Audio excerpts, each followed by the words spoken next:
This gripping story begins in Japan, 1954, with Nick Lel, a former American soldier serving a 10-year prison sentence. In the opening scene, Nick is scrubbing the grimy bathroom area of the prison, his expression hardened by years of confinement. Suddenly, 5 imposing men, their bodies adorned with tattoos that tell silent stories of power and violence, emerge from the bathroom, glaring at Nick with unspoken menace. Once they're gone, Nick cautiously steps inside, only to be confronted by a horrifying sight, a man hanging with his hands bound above him. Shouting for help, Nick rushes to save the man. Moments later, a squad of guards storms in, dragging Nick and the other inmate aside.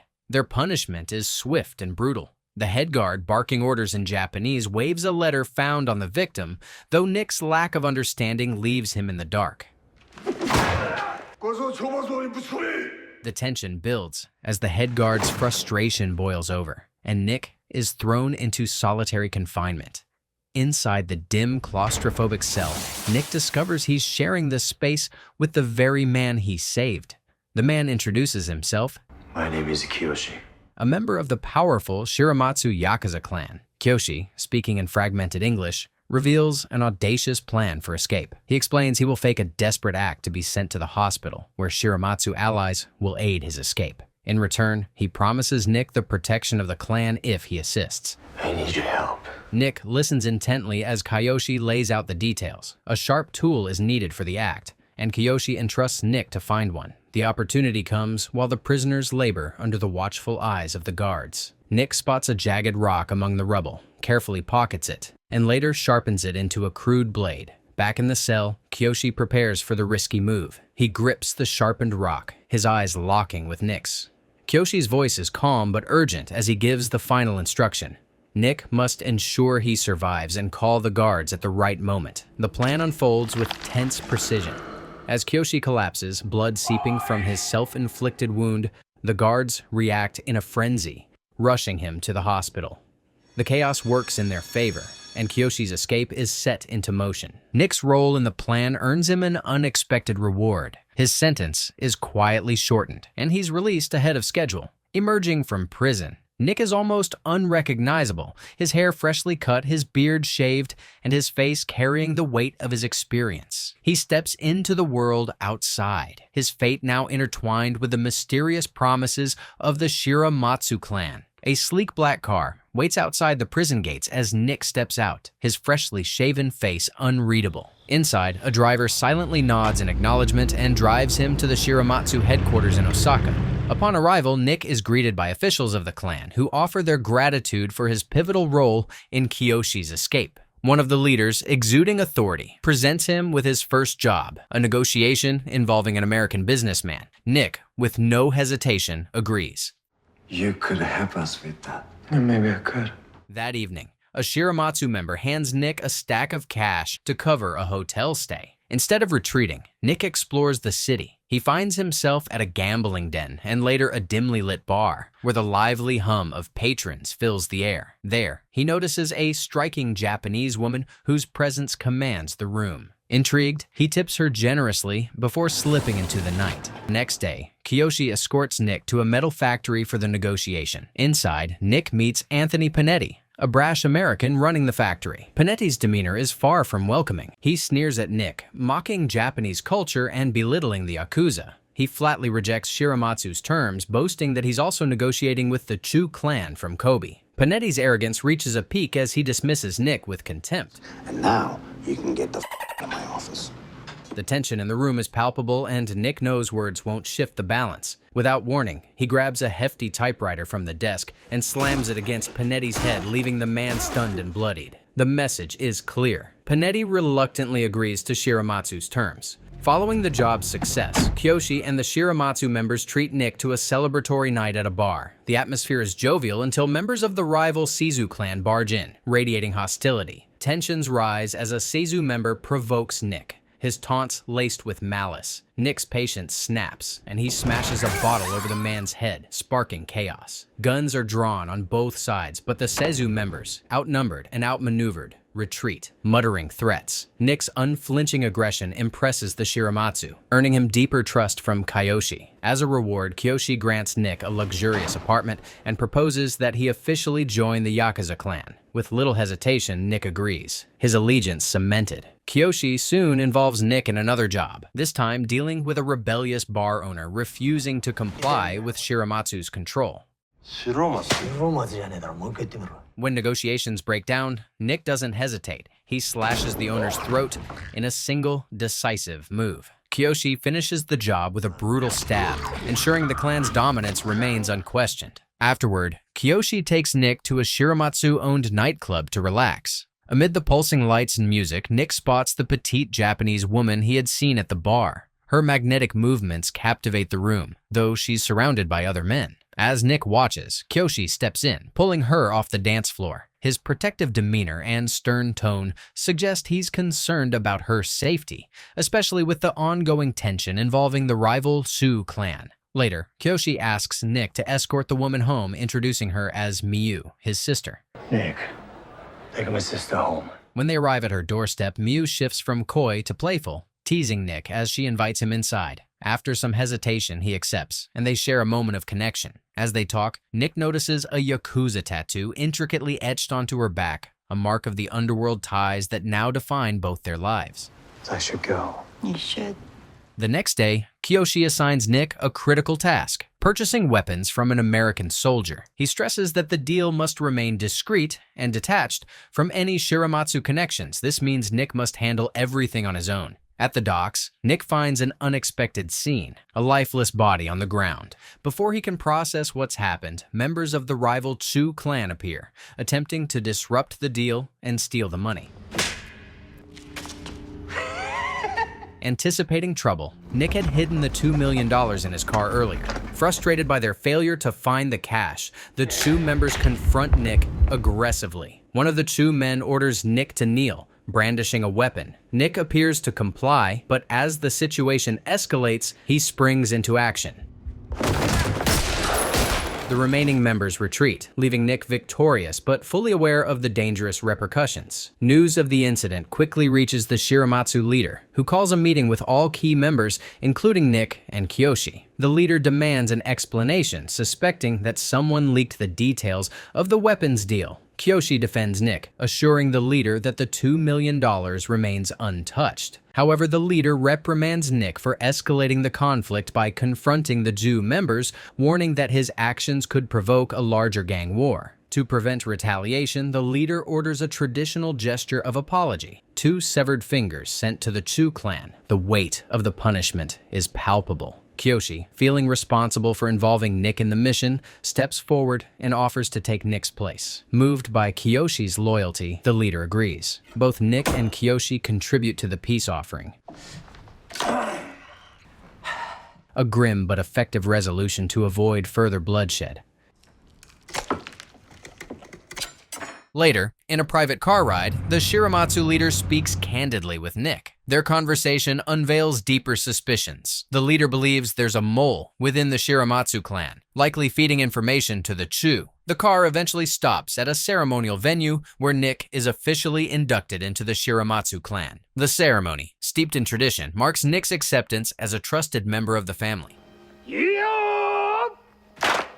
That evening, the clan celebrates his induction with a lively gathering at a bar. Amid the festivities, Nick steps outside to speak with Kiyoshi privately. During their conversation, Nick reveals his relationship with Miyu, Kiyoshi's sister. The revelation doesn't sit well with Kiyoshi at first, his protective instincts kicking in. Yet, beneath his initial disapproval, there's a sense of begrudging acceptance as he sees the sincerity in Nick's words. After learning about their intimacy, Kiyoshi reluctantly gives his blessing, recognizing Nick's sincerity. With a mix of apprehension and acceptance, Kiyoshi congratulates Nick, acknowledging that their bond now makes them brothers in more ways than one. Congratulations. Now we are real brothers. Having earned his place in the Shiramatsu clan and Kiyoshi's approval, Nick decides to commemorate his commitment by getting a traditional Yakuza tattoo to match Miyu's.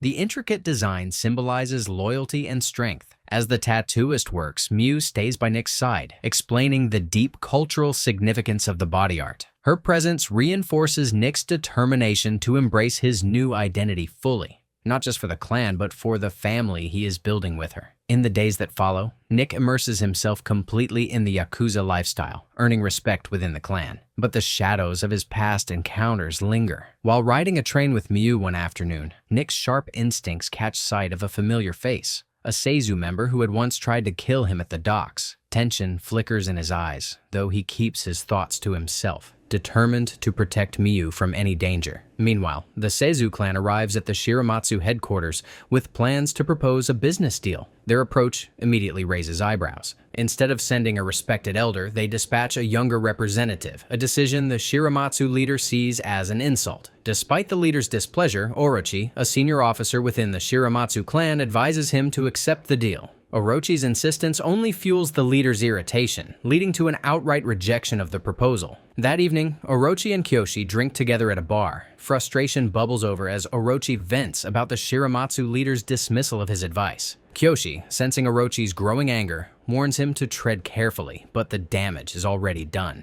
You understand my English? Huh?